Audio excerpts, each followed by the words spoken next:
porque venía con un par de cosas más, pero no apareció nunca. Ya. Después que lo compré, ahí empezó a lloverme, weón, de Tamachi. Sí. Voy a poner en silencio. Hola amigos de LDP Magazine, nos pillaron acá que estamos revisando algunas cosas. Estamos aquí en directo desde Play Kingdom, el palacio ñoñístico. Como ya saben, hay algunas baratas, hay algunas interacciones muy interesantes, ¿cierto, Terrence? Sí. Barata se refiere a artículos y cosas que están baratas. Correcto, no es que tengamos baratas. No es barato porque es un café y aquí no pueden haber baratas. Así es. Estamos muy contentos porque en cierta manera, bueno, estamos contentos y a la vez estamos un poco acongojados, pero el problema, chicos, es que acá vamos a empezar, de cierta manera, a hacer nuevamente nuestras reuniones con dibujantes y tertulias literarias a partir del próximo mes. Pero ¿por qué estamos acongojados?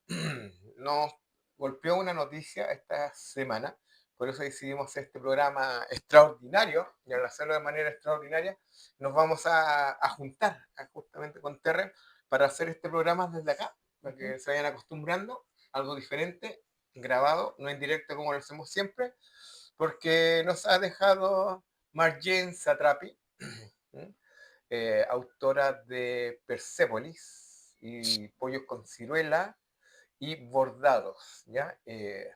Reconocida activista, cineasta, escritora, pintora, etcétera, etcétera, etcétera.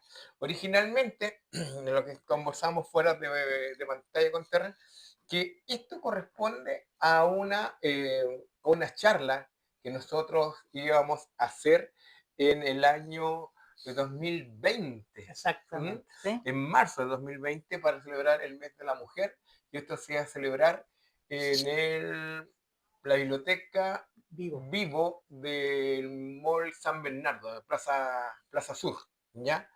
Lamentablemente por ese tiempo empezaron a haber estos problemas con la pandemia. Digamos que, no sé si todavía YouTube tiene problemas con la palabra, pero digamos que fue más o menos por marzo, abril del 2020, que fue más o menos la época, creo que fue el 20 de abril del 2020, que empezó todo. Un día nos dijeron, oye, ¿saben qué? ¿Por qué no se quedan en casa mejor?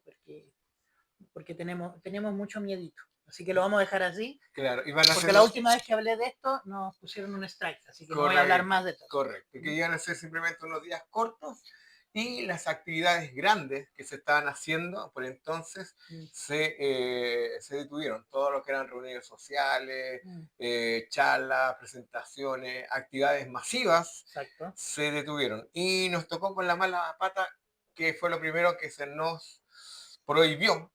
Y estamos aquí, después de 6 años, 6 años. para dar esta charla que teníamos preparada. La tuvimos que actualizar de emergencia después de esta trágica noticia. Sí, hubo que actualizarla después de cómo pasa el tiempo y cómo pasan las cosas, ¿no?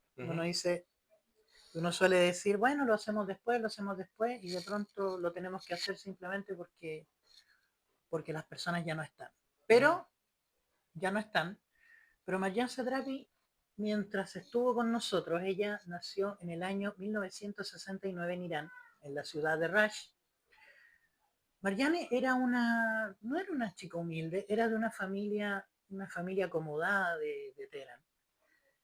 Descendiente de una dinastía más antigua que la dinastía Qajar. De hecho, su bisabuelo era un representante de esta casa, el señor Ahmad Shah Qajar. Era el último representante de esta casa. El último representante de esta casa, y bueno, después de la Revolución Islámica. Y el acceso. Exacto. Como bien decíamos, antes de la Revolución Islámica, Marjorie estudió en una escuela bilingüe francesa, en Teherán, cuando Irán era una nación abierta a todo el mundo. Pero, ¿qué ocurrió? Y bastante cosmopolita. Exacto, sí. Si ustedes buscan y googlean, hasta el día de hoy existen imágenes de mujeres en esa época, jóvenes, que vestían muy a la moda. Todo lo que ocurría antes de la década del 80. Claro, minifalda y todo. Bueno, en 1979 vino la Revolución Islámica y, bueno, ellas eran tendencia más liberal, más progresista, como lo llamaríamos hoy en día. Así que parece que, bueno, al principio estaban contentos porque, bueno, viene una revolución, van a deponer al Shah de Irán, que más que mal tenía un régimen monárquico en Irán. Ujú. El problema y lo que nadie se esperaba es que el nuevo régimen iraní se empezara a poner tan teocrático, tan fanáticamente religioso, que en vez de unificar a la gente en Irán, la empezó a dividir. Ujú. La separó por castas sociales, la separó por raza, la separó por hombres y mujeres. O sea, separó todo lo que pudo separar. Y, chicos, independiente de la ideología o de lo que ustedes crean, pero eso fue lo que ocurrió. Sí, ¿Y qué es lo que pasa? ¿Qué va a pasar qué va a pasar con ella? Iba a poder seguir estudiando, iba a poder trabajar. sí. Ni siquiera podía llevar el pelo, ni siquiera podía llevar el pelo libre. Así que hizo su familia, la sacó de Irán. Correcto. Lamentablemente era la única hija de la familia Satrapi y tuvo que ser enviada lejos, lejos del hogar. Ella tenía apenas alrededor de los 14 años. Así es. Era bien jovencita y es enviada a estudiar un liceo francés en Viena. ¿Por qué en Viena? Porque aunque ellos podrían tener una doble nacionalidad francesa e iraní, como la tiene actualmente, era más fácil para sus parientes viajar a Viena, donde no había tantos problemas a la hora de presentar papeleos. Los que han tenido la ocasión o la necesidad de viajar, ya no como turistas, sino para establecerse otro país, saben perfectamente de qué se tratan estos trámites. Y acá estamos saliendo de emergencia de un país, así que, bueno, Austria era más rápido, más eficiente en el papeleo, así que mi amiga se nos tuvo que ir a Viena. Ujú.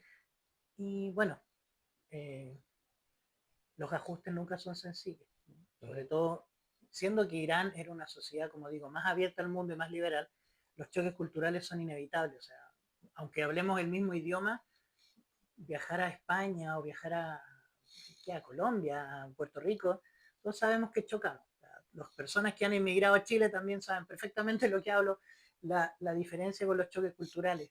A eso súmale la necesidad la obligación de no poder volver. Claro. Y hay una cosa que llama bastante la atención en su novela gráfica, y también lo expresa en el filme, que lo vamos a ver un poquito Sí, más adelante, es que ella con estos 14 años llega oh, sin nadie que esté detrás de ella a un mundo que miraba románticamente lo que estaba pasando en su tierra. Habían algunos que los defendían, otros que alegaban políticamente, y todos daban su propio argumento hasta que ella les para, como decimos en buen chileno, los carros, sí. y le dicen, están totalmente equivocados, esto es así, así, así y así. ¿Mm?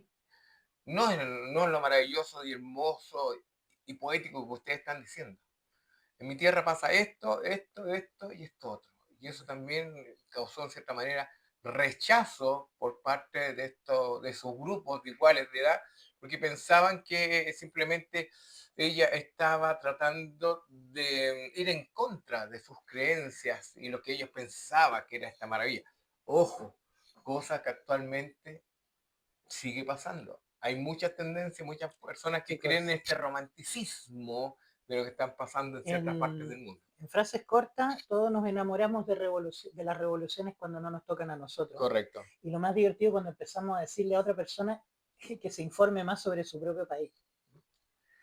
Bueno, terminaron sus estudios en Europa, volvió a Irán, trató de estudiar, trató de trabajar en Irán, ¿Mm? se dio cuenta que la situación para las mujeres en Irán era completamente asfixiante, así que con el dolor de su alma dijo, bueno, me voy, y ahora sí podía ir a París, Correcto. donde residió hasta sus últimos días. Sí. Es justamente en su tierra donde ella empieza a cursar de Bellas Artes. Uh-huh. Y también la censura de esa época también fue una de las cosas que la asfixiaron. ¿Mm?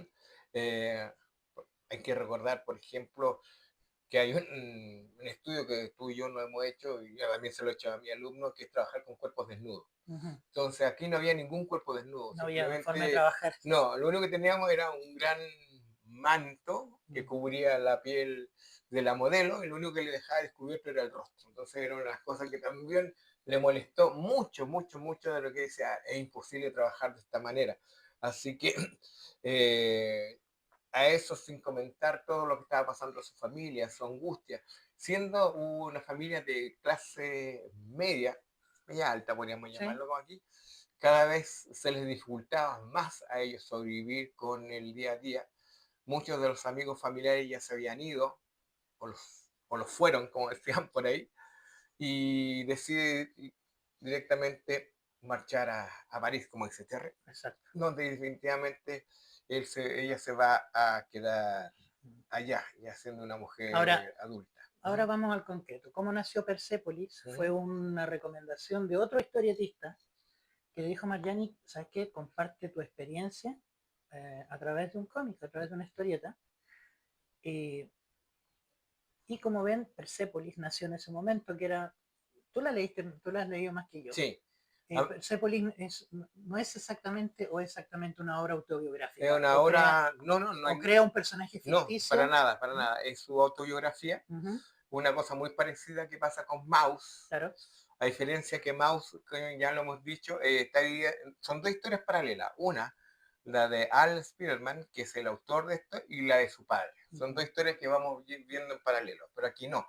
En la autobiografía directamente de la autora, desde su más tierna infancia, todos los procesos eh, sociopolíticos que pasa ¿cómo se llama?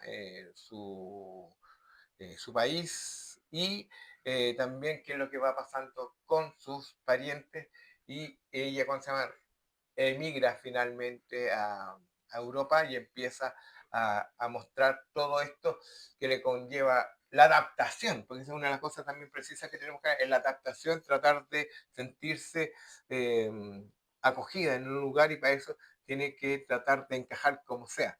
Descubre las sustancias ilícitas, entre otras cosas, por ahí de camino, sus primeros romances, los primeros quiebres de su corazón, etcétera, etcétera, etcétera.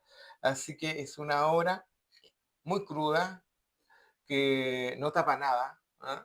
Es más, eh, Colette empezó a leerla ¿Ya? y llega una parte en que el tío de ella es encarcelado y va a ser ejecutado, ¿ya? Y hasta ahí simplemente pudo leer, rompió un llanto y no ha vuelto a tomar Persepolis hasta ahora. Vamos a tener que esperar que crezca un poquito Colette antes de continuar su obra. Correcto, ¿sí? Em, El enorme éxito que tuvo esta obra, que la hace convertirse directamente en una novela gráfica más influyente de este siglo, del siglo XXI. Volvemos al tema. Si Maus ganó eh, el premio ¿el Eisner? Pulitzer como, De veras que ganó el sí, Pulitzer. el Pulitzer como mejor novela gráfica, demostrando y siendo un recurrente y un referente de un hecho histórico muy marcado, Persepolis también lo es, pero de ahora, de hoy en día. Ha ganado muchos premios, pero no ha llegado al Pulitzer como lo Es que el hizo. Pulitzer rara vez creo que El único el cómic, único el cómic que ha único, ganado el Pulitzer ha sido correcto, Mouse. Ya. sí, Bueno, sí, eh, tal como dice, a Persepolis le fue muy bien, se convirtió en un ícono, un referente. ¿sí? Así que le ofrecieron, bueno, hagamos una película, hagamos la versión animada de Persepolis.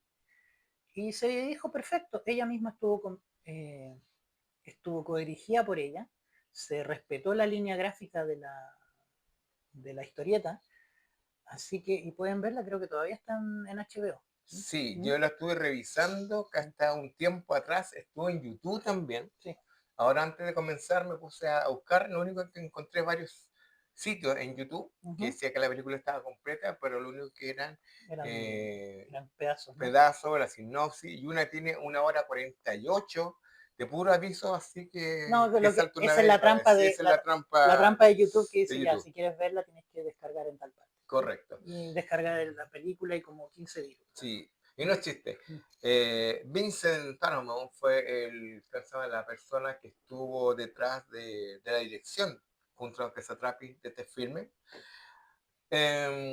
Aunque la película fue profundamente reconocida y premiada, La película es buena, ujú, pero como todo. La no llega No llega a contar todo lo que cuenta el libro. Sí, es un resumen, podríamos decir que la película, no vamos a decir que está blanqueada la película, porque está a la pata a muchos de los pasajes de acá, pero no llega a la crudeza que tiene el formato novela gráfica, Mm. que originalmente fueron 4 tomos, ¿m? Y que después se recuperaron en uno, como ustedes lo están viendo acá. Así que, en cierta manera, hay varias cosas que podemos comentar de ella, de la película. Mm. Una de ellas es que yo fui invitado a la Van Premier, que eso ya lo he dicho otras Sí. veces. Fui invitado a la Van Premier, estaba lleno de periodistas, gente del mundo chilensis, Sí. ya, todos hablando de la película, con cóctel incluido, si no Si mal no, no si no hay recuerdo, cóctel, los periodistas no van. no van, Claro. claro. Comienza la película, un silencio infernal adentro, no volaba ni una mosca. Uh-huh. Y cuando encendieron y apagaron, encendieron las luces al finalizar la proyección, no quedábamos en la sala más de 10 personas. Y el asunto es que no es que la película sea mala, Uh-huh. es que el tema es tan crudo que no lo puedes soportar. Yo creo que aún sigue la mentalidad acá, por lo menos en ciertas partes de América y otras partes más, que cuando se habla de animación siempre se piensa en algo infantil, lindo y hermoso. Y no, esto es crudo, en blanco y negro, no es a color el filme. Uh-huh. Y también lo mismo que le pasó a Ralph Bansky en su minuto, de las proporciones, con el Gato Freaks también, que nadie se convenció con la película, también fue cuando más rechazada en su minuto. Y acá digamos que el problema fue ese, que pensaban que se iban a encontrar con una película muy Disney, muy infantil, como lo que se había visto hasta el minuto, y era una bofetada de realidad de principio a Es fin. que es diferente. O sea, Persepolis está orientada, hay gente que lo está pasando mal y está sufriendo. Sí. El Gato Frito es gente que se queja y llena. Sí, sí. Bueno, Es mi opinión personal, ¿eh? sí, sí, sí. Aunque, volviendo al Gato Freaks, el autor, Robert Crumb, no quedó conforme con la versión. Dice que su personaje lo mataron, que lo blanquearon. De hecho, Imagínense, lo blanquearon. fue tan mala la adaptación que Robert Crumb prefirió matar al Gato Fritz en los cómics para que no lo volvieran a usar, lo volvieron a usar igual. Sí, así que eso. Bueno, volviendo un poco a esto, ¿qué es lo que pasó con Marjani? Con Marjani se convirtió en una activista política. Dos universidades de Bélgica le dieron el doctorado honoris causa.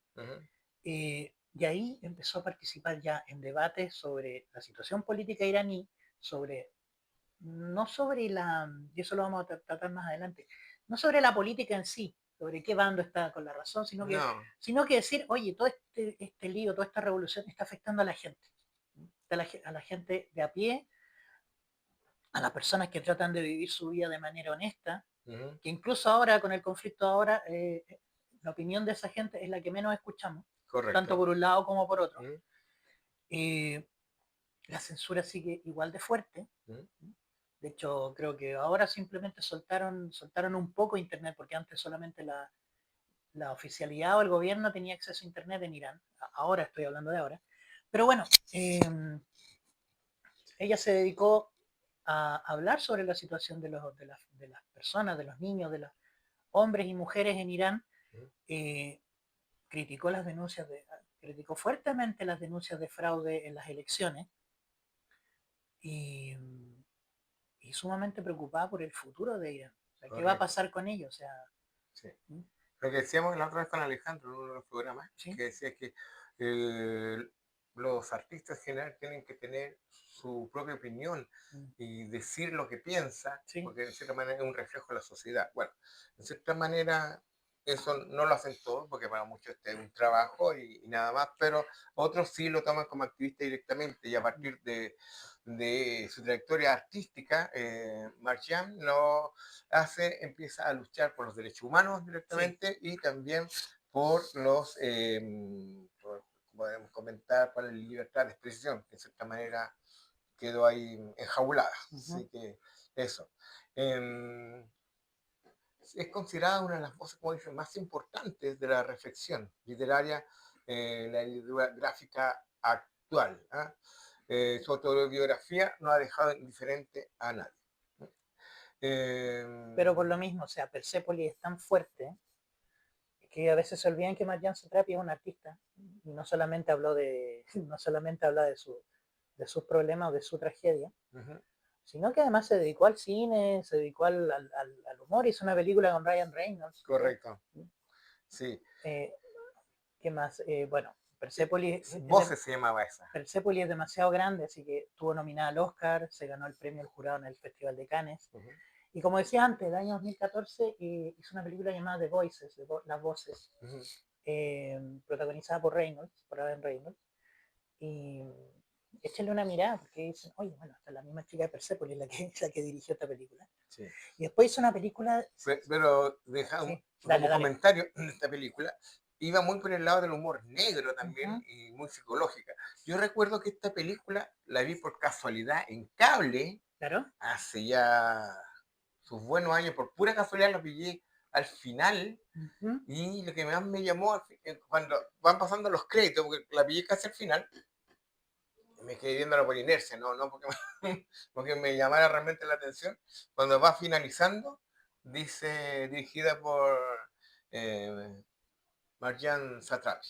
Marjane Satrapi. Entonces, miren, por los que no lo sepan, es una comedia negra donde Ryan Reynolds descubre que puede hablar con los animales y descubre que no todos los animales son buenos. De hecho, hay un gato bastante malvado. Todo lo que les vamos a decir, búsquenla, solo para que vean el estilo narrativo de ella. Sí. Y hizo otra película más, una película también biográfica. Vi un pedazo, también vi un pedazo, no la he podido ver completa. Hay una película biográfica sobre Marie Curie, sobre Madame Curie, donde la hace Rosamund Pike, chica de Gone Girl. Claro. Radioactiva. Se llama Radioactiva, o Radioactiva. ¿Sí? Y ese es el asunto, o sea Satrapi tenía un estilo de dirección que podía ir del humor negro a la sátira, a la crítica social, pero obviamente Persepolis nunca la va a dejar porque era su forma de su forma de dirigir se preocupaba, el tema principal iba a ser la libertad de los individuos. Correcto. Mira, acá volviendo con Radioactiva, también está marcado directamente algo que a ella siempre le importó, que fueron las implicaciones étnicas y sociales. Pero acá ya con un contexto más radiactivo, digamos, llamarlo de esta manera.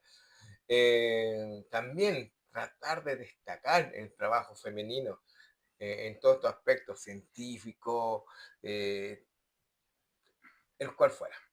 Así que ella siempre estaba preocupada. Él fue una gran artista femenina tratando de resaltar los valores, no salir a saltar como canguro por ahí, sino ella trataba de resaltar esto bueno. Bueno, y como siempre, cuando una persona quiere hacer una película biográfica de alguien,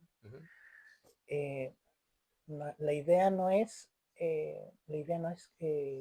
contar paso por paso o cronológicamente correcta la vida de alguien, sino que tienes que hacer una mezcla entre el espectáculo, entre la vida de la persona y sobre todo el legado de la persona. Correcto. Entonces, yo siempre digo, si tú quieres saber la biografía de alguien, métete, estudia y revisa todo lo escrito, pero la película no tiene por qué hacer eso. O sea, no creas que porque viste, no no sé, pues Patton ya te sabes toda la Segunda Guerra Mundial. Correcto. Así que no estamos equivocados. Exacto. Y si te viste Radioactive, no esperes sacarte buena nota cuando te hablen de Marie Curie. Correcto. Y menos si ves, ¿cuánto se llama esta la?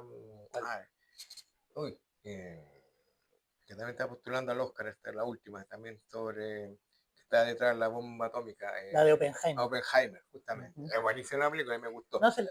Sí, pero bueno, se llama también, hay que revisar, pero están dramatizadas muchas de estas cosas. Ya. Algo volviendo con Satrapi, una de las cosas que menos conocíamos nosotros, por lo menos por estos lados, era su rigor totalmente artístico, que ella también estuvo muy metida dentro de como pintora y artista visual de todo esto. Su formación en Bellas Artes, como la cual estuvo en Irán, le hizo bastante dispuesta para poder desarrollarse en esta faceta en esta faceta también. Lo que pasa es que empieza una cosa que también lo hizo, o sea, guardando las proporciones, la que hicieron varios otros, ¿cómo se llama? Gente del mundo de la historieta, hizo muchos cuadros y pinturas que más parecían sacadas de sus propias viñetas, ¿ah? Sí. Pintadas en blanco y negro, con grandes lienzos, eh, trazando de un lado a otro, como si fuera un extraído directamente de algún cómic, sus propias viñetas. El trabajo de ella no es un dibujo bellista o clásico, simplemente va por el corte más underground, más caricaturesco, por llamar de alguna manera. ¿Te acuerdas porque se utiliza muchas veces estos rasgos? Recuerdo que lo conversamos varias veces porque la idea a veces es que tienes que contar una historia súper cruda. Así que mejor ocupa dibujos sencillos, trazos sencillos.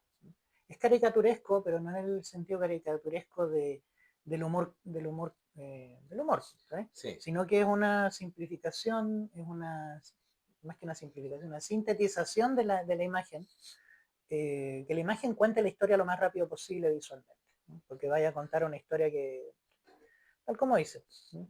Sí. La Colette no llegó, no pudo continuar leyendo, y, y es lo que ocurre. O sea, y si hubieras hecho, imagínate, si lo hubiera hecho en un estilo más realista o con más detalle, como la tumba de las luciérnagas. claro, a lo mejor la reacción también habría sido Más fuerte. más fuerte y quizás antes. Claro, porque ella en su obra no busca un realismo directamente que está implícito dentro de la academia, sino trata de manera simple narrar visualmente y abofetear al espectador con líneas simples, líneas claras, composiciones sencillas, pero a pesar de todo eso, volvemos a reiterar, pero seamos majaderos, pero trata de reflejar las condiciones femeninas, Sí. la memoria cultural iraní y la migración y la identidad, que una de las cosas que más luchó ella fue no perder su propia identidad. Bueno, digámoslo, bueno, ¿cómo lo diría yo? Digamos que el dibujo bonito no te distraiga de la historia. Sí. Se aleja directamente, porque muchos también criticaban que su trabajo visual se desmarcaba de cierta manera lo que era el arte del Oriente Medio, ¿ah? Por una estética más directa, que a muchos decían, no, que se está tomado directamente desde Europa y de otros lados, pero no, ella quería expresarse de esa manera y bienvenida sea. Además que, por amor de Dios, o sea, le vaya a decir a una persona que nació en Oriente Medio cómo tiene que expresar. Cómo tiene que expresarse, cómo tiene que hacerlo. Sí, es como que llega una persona de afuera y te quita el carnet de Oriente, o el carnet de mexicano, el carnet de chileno. Sí. No, es que usted debe comportarse de esta manera porque lo vi en una película. No, olvídate. Claro. Bueno, volvemos al tema. Ella fue una gran activista social y una intelectual pública directamente, que se transformó no solo en una bandera de lucha, de resistencia, sino tratar de decir somos personas y todos somos iguales. No tenemos por qué tener diferencias unos con otros. Lo que pasa es que, y con esto no puedo mirar al detalle, lo que dije antes, ella no estaba. Cuando tú ves su obra, te das cuenta que no está tomando un bando. No, yo estoy a favor del Shah de Irán, no, yo estoy a favor de tal cosa, estoy a favor de la Guardia Revolucionaria, estoy a favor de los ayos. No. Sí. Él está hablando de una cosa bien sencilla, de cómo lo está pasando el pueblo llano, la gente que no está en el poder, cómo lo está pasando con todo con todo este juego que llaman la revolución. Porque nosotros como occidentales nos pasa mucho, o nos pasa como, ni siquiera como occidentales, sino como la gente que ve la revolución o ve la guerra civil o ve la guerra de otros lugares. Sí. Te haces una idea en tu cabeza y creas un estereotipo. Y en este momento, por eso yo creo que por eso también es muy vigente lo de ella. Lo que está pasando ahora en Irán, nosotros no tenemos idea cómo lo está pasando el pueblo iraní. En parte porque ellos no lo pueden decir, en parte porque Estados Unidos tampoco lo puede decir porque no lo están viendo. Y el asunto es que nosotros pensamos que el pueblo iraní a lo mejor están ahí como gatitos abandonados, sí, esperando a ver qué pasa, cómo se mueve esto para allá y se mueve para acá. Nosotros nos consta que la gente no se comporta así. Sí. Entonces, ella estamos tratando de mostrar eso, que las mujeres en Irán no son, no son víctimas pasivas de lo que ocurre. Sí. Están tratando de sobrevivir como lo mejor que se pueda. Correcto. En su obra Bordados, que es la que está a este costado, es la historia de Marjane Satrapi, que ella trata de reflejar, volvemos al punto, siempre la vida de la mujer y cómo fue evolucionando. No fueron santas, ni santos tampoco ellos, entonces tenemos muchas relaciones amorosas, quiebres, qué es lo que pensaban realmente ellos, y a pesar de todo esto, ¿cómo se llama? De la situación que empezaron a vivir con el tiempo, nunca han perdido las ganas de vivir y de recordar tiempos mejores y soñar que pueden nuevamente recuperarlos de cierta manera. En esta otra obra, que la tenemos acá, que se llama Pollo con Ciruela, que también tiene varios premios, a la mejor obra de Angoulême del 2005. Miren, les voy a leer un poquito para que sepan de qué se trata. Dice: Teherán, 1958. Nasser Al-Jam es un apasionado músico cuya mujer, tras una discusión airada, le ha roto el tar. Es un El instrumento de musical. música. Sí. Por ser un instrumento irreemplazable, las aficiones de Nasser Ali es la que resuelve no salir de la cama hasta que muera, hasta que la muerte se lo lleve, dándole la espalda al mundo y sus placeres. No se levantará ni siquiera para comer su plato favorito, pollo con ciruelas. Los 8 días siguientes lo visitarán sueños, genios, premoniciones y todo clases de recuerdos. ¿Ya? Irónicamente, pollo con ciruela, podríamos decir que esto está basado en un hecho real. Es también lo que lo llevó estos últimos días a ella a dejarse ir, a escaparse bueno, de su vida. Los que no hayan visto la noticia, Satrapi enviudó el año pasado. Murió su esposo y se murió el libro. Sí, también se murió. Vamos a arreglar aquí.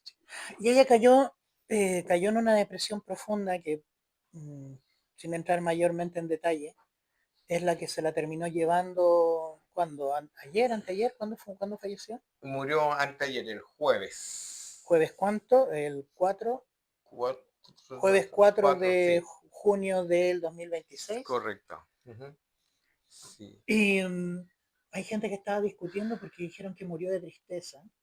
Aquí me quiero apartar un poco de la pauta y todo. A mí me consta que la gente puede morir de tristeza. Tú también lo has contado verlo, sí. Yo lo vi muy de cerca.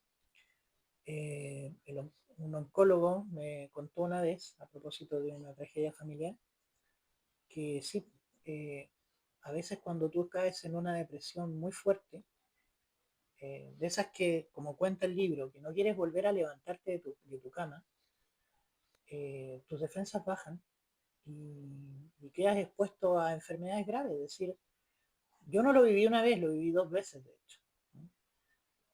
hecho. Me acuerdo que una vez se rieron mucho de un médico porque dijo que las emociones podían generar cáncer. Y eso fue lo que me dijo el oncólogo. Cuando tú entras en una depresión muy fuerte, tus defensas bajan tanto, sí, que empiezas a generar cáncer. Y cuando estás saliendo de la depresión, como el caso del que estoy hablando, ya es tarde. Por eso es sumamente importante apoyar a la gente que ustedes quieren, sí, cuando están en esos pozos depresivos enormes. Si ustedes ven a alguien así o conocen a alguien así, ayúdenlo. Ayúdenlo como sea, levántenlo, háganlo reír, que se muevan, que salgan de ahí lo más pronto posible, no le dejen lo que pase el duelo, dejen lo que pase su dolor, pero no demasiado tiempo. Hay un momento que hay que decir ya basta, hay que moverse, hay que seguir viviendo. Yo lo vi, como digo, con 2 personas. Las dos personas simplemente se echaron a morir y murieron de tristeza, aunque el diagnóstico diga otra cosa. Si cayeron en esas enfermedades graves fue precisamente por la depresión. Eso. Correcto. A ver, otra de las cosas que estaba buscando acá directamente, Ujú. a ver, el esposo ¿cómo se llama? De Satrapi, de cierta manera, fue la que la convenció, ¿ah? A hacer también Persépolis, Ujú. y él fue quien la tradujo al inglés. Entonces, era un aporte muy, muy fuerte para ella. O sea, Exacto. era su, ¿cómo se llama? Su brazo Su esposo aquí, derecho. Matías Ripa, vamos a poner una foto Sí, en el programa para que la vean quién es. sí. ¿Ya? Ujú. Eh, Mira, Satrapi murió a los 56 años. Súper joven. Eh, y su familia, como dijo, su familia y allegados la adjudicaron su muerte a la tristeza. Ujú. Obviamente la tristeza hace que tus defensas bajen y quedas expuesto a muchas cosas. Y no hay nada peor que perder las ganas de vivir. Eh, Su marido era un poco menor que ella, era como 2 o 3 años menor que ella, él murió a los 53 años. Habían estado juntos más de 30. Mm. Así que sí, se entiende perfectamente. Se entiende perfectamente. Dice, voy a citar algo que dijo su doctor, o el autor de uno de los estudios de lo que estamos hablando. Dice, con frecuencia ocupamos el término corazón roto para referirnos al dolor de perder un ser querido. Sin embargo, el dolor, eh, el duelo, causa efectos directos en la salud del corazón. Hay que darse cuenta que las emociones no son humo, no son cosas intangibles, sino que te atacan al cuerpo realmente. El músculo cardíaco se debilita repentinamente o se aturde. El ventrículo izquierdo, por ejemplo, dice, cambia de forma. Entonces las emociones Son un juego. no son un juego ni son cosas que van y vienen, sino que sí, se pegan se pegan y te pueden afectar directamente. Sí. Bueno, Pero bueno, volvamos. volviendo con el tema, ella ahora ya descansa, ella no está entre nosotros, pero nos tiene que quedar claro que su figura va a quedar marcada para siempre.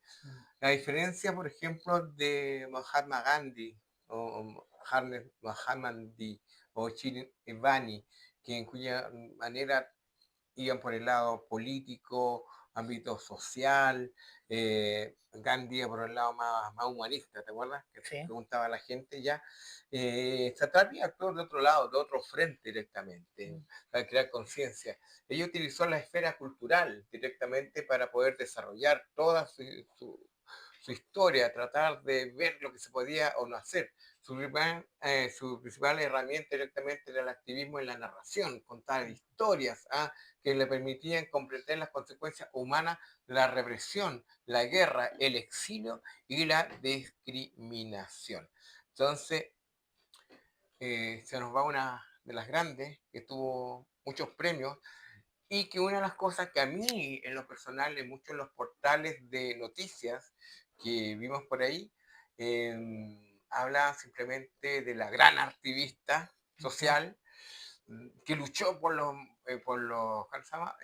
Por los derechos femeninos, también la gran artista, pero en ningún minuto se tomaron la molestia de decir que estamos frente a una de las grandes historietistas de principios del siglo XXI, que fue mucho más allá que cualquiera otra, narrando su historia y haciendo reflexionarnos a cada paso. Y, y nos da la impresión que una vez más los medios tratan de ningunear o tratar de bajar el perfil a lo que es el arte secuencial, mirándolo desde un punto muy infantil, pero al englobarlo como artista, activista de derechos, como que le dan otro peso. Sí, sí, que llega no digamos que da risa, Uh -huh. pero te dicen, sí, activista, ¿verdad? Resulta que su obra más grande es una historieta, es un cómic, Sí. Ujú. una novela gráfica, como quieren llamarlo, pero por esa parte no la menciona. Fue Sí, directora de la película Persepolis, que está basada en una historieta. correcto. Que Sí. esta quizás sea su obra más grande, la obra por la que va a ser recordada por sobre todo. Sí. Así que ella pasó de distintos puntos por la cultura, el pensamiento, el ámbito de la pintura, etcétera, etcétera, etcétera. Como ya decíamos, tuvo varios premios. Sería interesante A ver, que vamos viendo algunos de ellos. dale tú. A El ver, tenemos, esto está en francés, así me van a perdonar por el el francés. premio Cruz de Cour sería como la Coupe de Cobre Claro, de Angoulême del Festival de Angoulême en de el mismo. 2001. Al año siguiente también en Angoulême ganó mejor guión por la segunda parte de Persepolis. Sí, pues son 4 tomos, como le digo. Y después, el 2005, 3 años después, gana por Pollo con Ciruelas, Sí, también el premio al mejor álbum. correcto. Y, y tal como dijiste, o sea, si hay una persona que se ganó el premio a la mejor novelista autobiográfica en lo que se trata de historieta, en este momento digamos que dejó la vara muy muy alta. Correcto. Como tal como dice, Al cine. llegó al cine con la adaptación de Persepolis, Ganó el Festival de ganó el Cannes. Festival de Cannes, estuvo nominada al Oscar, Claro. El eh, premio del jurado sí, principalmente. ¿Ya? se ganó el César por ópera prima en Sí. Francia. Y curiosamente hay un premio que rechazó, ¿cierto? Sí, justamente. Así que, se nos acá, es curioso, que también fue postulada al Oscar, a la mejor película animada, Sí. y no pasó nada, quedó simplemente, sí, así que, bueno, Recién había mencionado que le dieron el honoris causa en dos universidades de Bélgica. sí, Una es la Universidad Católica de Leuven y la Católica de Louvain. ujú, Bien parecía la. sí, que Ya. el que estábamos hablando era el último premio de Le hace dieron, 2 años atrás. exacto, el 2024 le dieron el de Princesa de Asturias ¿Mm? por Comunicación y Humanidades. Y lo que decía, en Francia le quisieron dar la Legión de Honor. Claro, Y ya que estábamos hablando de que Satrapi era un activista, dijo, sí, no, no, no quiero nada de Francia por la manera en que defienden el, al fanatismo islámico. correcto. Ahora, Y lo encontraba que era como contradictoria, porque le dieron un premio a ella y estaban defendiendo otro punto de vista. estaban defendiendo la causa por la que ella pasó tantas pellejerías y la Claro, razón por la cual creó su obra y le iban a dar un premio la gente que estaba defendiendo todo eso. Ahora, vuelvo a lo mismo, no es, ella no está en contra del Islam porque es su religión, es su sí, fe, pero sí, y en eso podemos estar todos de acuerdo, los que profesamos alguna religión, sí, que cuando nuestra religión se deriva a un fanatismo y ujú, se convierte en una excusa para hacerle daño correcto, a los demás, eso no lo podemos aceptar. correcto. En resumen, ella, en sus propias palabras, trato de decir, acá lo tenemos escrito por si acaso, y cito, Mm. dice, la política francesa hacia los opositores y disidentes iraníes eran contradictorias con los valores que defiendo. ¿Ya? Su decisión tuvo una amplia repercusión de todo esto, como decíamos, internacionalmente, y fue interpretada como un gesto de coherencia política y ética, Ujú. no étnica, sino de Ética. de ética, ¿sí? Mm. Así que más allá de todo lo que ella fue reconocida, volvemos a ser majaderos, su punto más alto es y será Persepolis. Ella ya no está con nosotros, pero Sí. entró al Salón de los Inmortales gracias a sus Es obras. una lástima porque aquí hay 3 libros, podrían haber montones más que no Ujú, vamos a leer nunca. sí. En realidad son 3 las publicaciones que ella sacó, Mm. simplemente que esta es la primera edición que se sacó en español de manera completa en un solo tomo. Mm. Y Esa es una versión edición reeditada, ¿no? reeditada, corregida y no ampliada, pero sí, ¿cómo se llama? Mejor tratada. Así que se agradecen cuando hacen esas correcciones por parte de las editoriales. Así que, pucha, una pena. Podemos reiterar, 57, 56 años. 56 años es una persona, ahora ya cumplí los 57, los 56 años es una persona muy joven que nos deja y simplemente los invitamos que puedan reflexionar, ver su obra, su tanto de cine, narrativa gráfica, eh, y hay muchos discursos dando vueltas en la red también de lo que ella pensaba y sus activismos. Así que todos invitados a este reconocimiento. Sí, ya. Estás viendo dónde podemos ver Persepolis en este minuto. Sí. Bueno, estuvo un tiempo en HBO porque yo la vi ahí. Sí, en Y Chile, sí. sí, y ahora la pueden ver, está en Prime Video en, bueno, Amazon. Sí, sí. Ah, sabiendo, yo la había anunciada hace unos meses atrás, no sé si la habrán dado, Ujú. en el Cine Arte Normandí. No, y Capaz, ahora seguramente la van a poner en varios lugares. sí, capaz que la vuelven a reponer directamente. Así que eso. Pero bueno, así, amigos míos, llegamos a este programa grabado desde aquí, desde el Palacio Ñoñístico Play Kingdom, donde se nos vienen muchas sorpresas en los próximos días, donde vamos a tener invitados, ilustradores, dibujantes, escritores, de todos, porque vuelven nuestras tertulias literarias y también entre historietistas. Así que todos convidados y este programa, en cierta manera, se convirtió en esa charla que quedó pendiente Hace 6 años hace ya. 6 años y que quedó ahí congelada en el tiempo producto de una pandemia que nos golpeó muy fuerte durante 2 años, 3. 3 años. Así que nos estamos despidiendo y así nos estamos viendo este martes que tenemos sorpresa, ¿o no, Terrence? Así es. Ujú. ¿Quién nos visita el martes? Pues, el martes nos va a visitar un joven exponente del mundo de la historieta que mañana a las 15 horas lanza su obra en el Centro Cultural Palacio de la Moneda por parte de Visuales, de nuestro amigo Javier Ferreras. Así que atento, que él va a estar con nosotros este martes a las 8:30 horas. Así que eso es. Ya, amigos míos, dejamos este programa hasta aquí. Un gusto, esto fue Mundo Viñeta, más allá del manga y los superhéroes. Ya, arriba. Arriba y te diga chao. Chao.